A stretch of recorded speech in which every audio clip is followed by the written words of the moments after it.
Shalom, shalom, everybody. Happy Sabbath, happy Sabbath, happy Sabbath. Kwam Yashrala wa Allah Haya Kala Wala Yam Barakathon. All praise to the God of Abraham, God of Isaac, God of Jacob called Israel.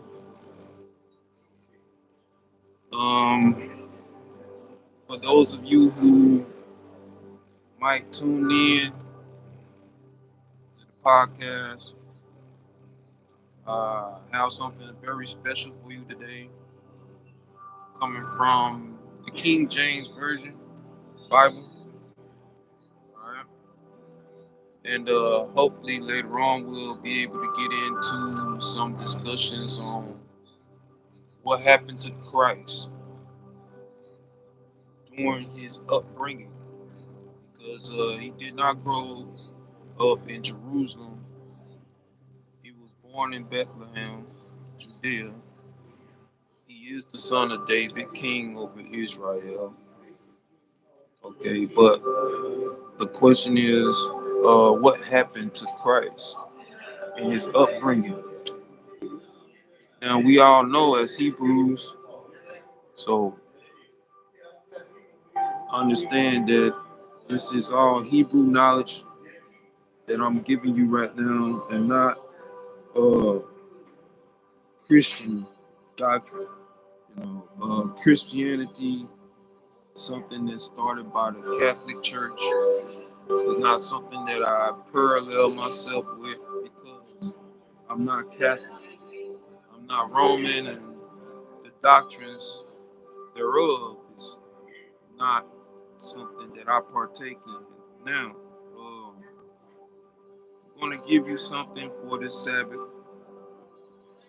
For those of you who are like-minded, who are seeking the light, seeking the path, who are uh, on your journey, okay?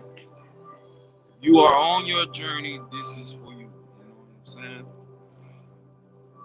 It's about time for you to stop questioning if the events and the people that is spoken of in these scriptures, in this history, it's time for you to stop questioning if it's true. I mean, because if something very small, like, you know, rainwater, grass, air, trees, fish, cats, dogs, birds, that should come into a question in your mind when you're questioning, well, is it even true? Is anything true? See, that's what archaeology comes into play. This is what my archaeology is going to bring up. So y'all just stay blessed in the Most High, and we're going to begin with a little astonishing teaching right now. Okay, so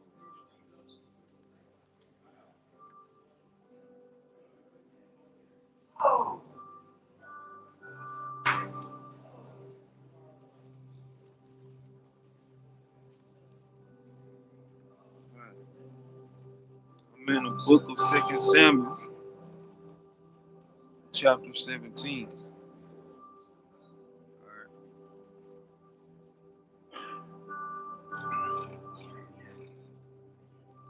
And I'm going to start at verse 24. Then David came to Mahanaim, and Absalom passed over Jordan, he and all the men of Israel with him. And Absalom made Amasa captain of the host instead of Joab, which Amasa was a man's son, whose name was Ithra Israelite, that went in to Abigail, the daughter of Nahash, sister of Zeruiah, Joab's mother. So Israel and Absalom pitched in the land of Gilead. And it came to pass, when David was come to Mahanaim, that Shobi, the son of Nahash, and Rabbah, the children of Ammon, and Machir, the son of Amiel, of Lo-debar, and Barzillai, the Gileadite of Rogelim. All right. They brought beds and basins and earthen vessels. They brought beds and basins and earthen vessels, and wheat and barley and flour and parched corn and beans and lentils and parched oats. They brought honey, they brought butter, they brought sheep, they brought cheeses of all kinds. They brought all these things for David and for the people that were with him, so that they could eat. For they said, the people is hungry and weary and thirsty in the wilderness. All right. Now, see, David was being attacked by his own son, and he removed himself from the throne in which he sat on to preserve the life of his own children, his own son who had betrayed not only the trust and loyalty and the upbringing, but he had betrayed his own father to death. You don't catch on to that. See, the enemies of your household are your enemies. The people of your own kind is your enemy. Your own house, your own children, your own wife, your daughters, your mother, your father, your sister, your brother, your auntie, your cousin.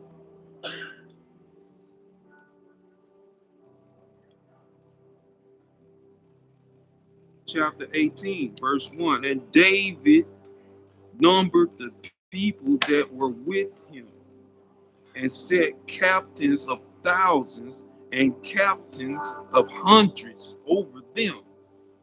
And David sent forth a third part of the people under the hand of Joab, and the third part under the hand of Abishai, and the son of Zeruiah, Joab's brother, and the third part under the hand of Ittai, the Gittite.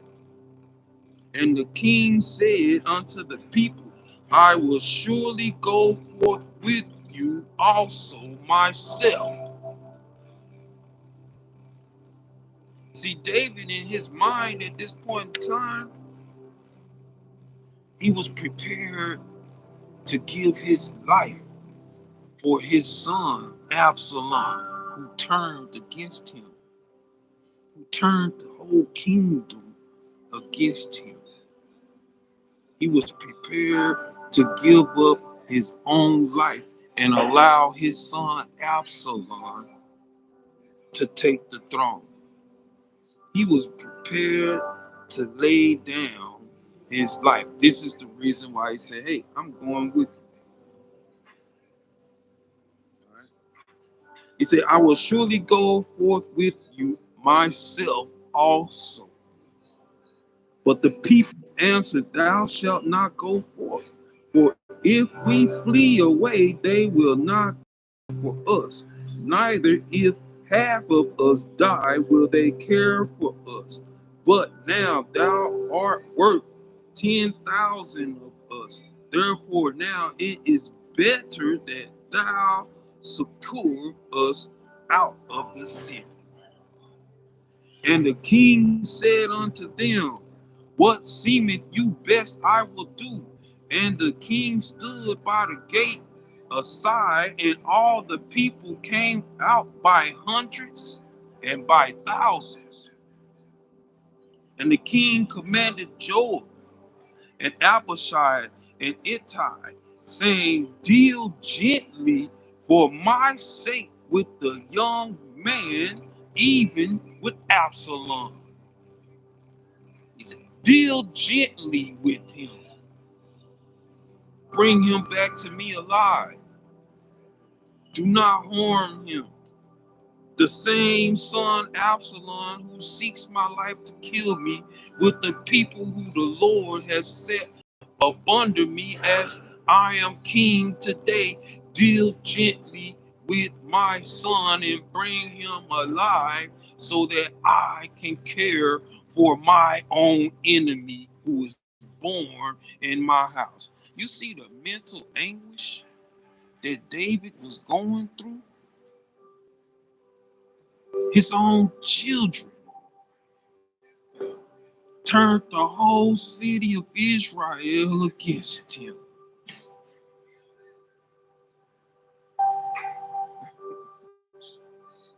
And you think you got it bad. They turned the whole city against him. And you think you got it rough because you missed breakfast. They laid you off at work. Maybe the supervisor gave you an extra task. And you think you got it bad. Check it out. Verse 7. When the people of Israel were slain before the servants of David, and there was a great slaughter that day of 20,000 people. You don't understand how it says one bad apple spoils a bunch. Something that happened in the house of David between him and his own son caused 20,000 people to perish in a day's time. And you think you got it bad.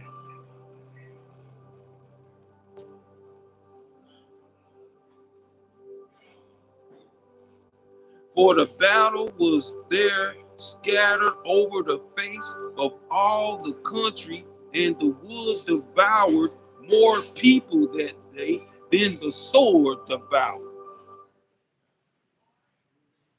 For the battle was there scattered over the face of all the country, and the wood devoured more people that day than the sword devoured. And Absalom met the servants of David, and Absalom rode upon a mule, and the mule went under the thick boughs of a great oak, and his head caught hold of the oak, and he was taken up between the heaven and the earth, and the mule that was under him went away. And a certain man saw it and told Joab and said, behold, I saw Absalom hang from a tree, of oak tree. And Joab said unto the man that told him, and behold, thou sawest him, and why didst thou not smite him and put him into the ground? And I would have given thee 10 shekels of silver and a girdle. And the man said unto Joab, though I should receive 1,000 shekels of silver in mine hand, yet would I not put forth mine hand against the king's son. For in our hearing the king charged me and Abishai and Ittai, saying, beware that none touch the young man Absalom. Otherwise, I should have brought falsehood against mine own life, for there is no matter hid from the king, and thou thyself wouldest have set thyself against me. Then said Job, I may not tarry thus with thee. And he took the darts, and he took 3 darts in his hand. He said, I may not tarry thus with thee. And he took 3 darts in his hand and thrust them through the heart of Absalom while he was yet alive in the midst of the oak tree.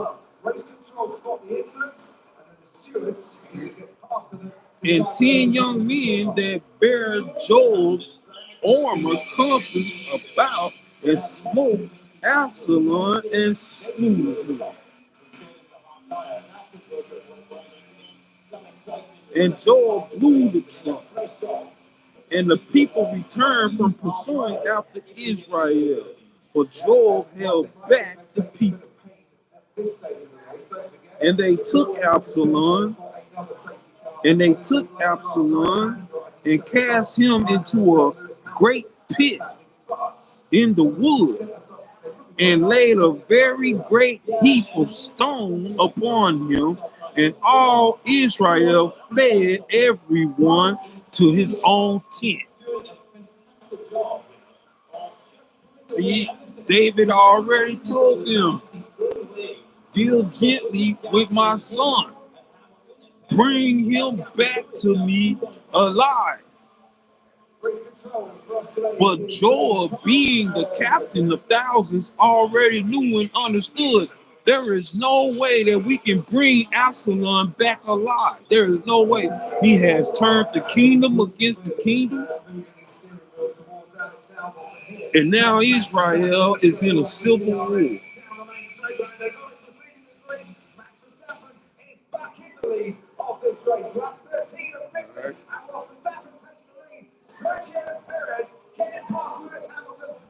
Verse 32, and the king said unto Cushai, is the young man Absalom safe? Is the young man Absalom safe?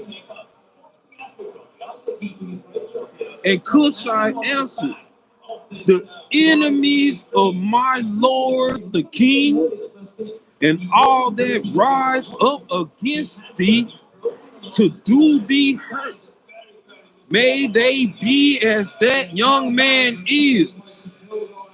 And the king was much moved, and went up to the chamber over the gate, and he wept, and he went. Thus he said, O my son Absalom, my son Absalom, would God I would have died for thee. O Absalom, my son, my son.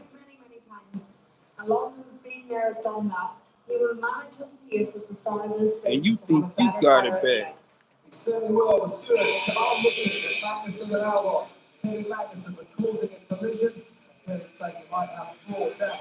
See, now you can kind of understand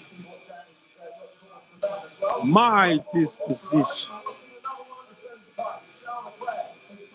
and what I go through. Shalom. May you have a happy Sabbath. And to my enemies of my own house, ex-wife, whoever, children, brother, sister, mother, father, a sword is coming. A sword is coming upon this earth, and I have a war that I must fight. And if you are against me, you are on the wrong side of the sword. Shalom. Because I am here for only one thing and one thing only, and that's to protect the sheep. The sheep of God Israel. Happy Sabbath and keep the commandments, because that is the only way that you're going to survive in a world that's full of evil.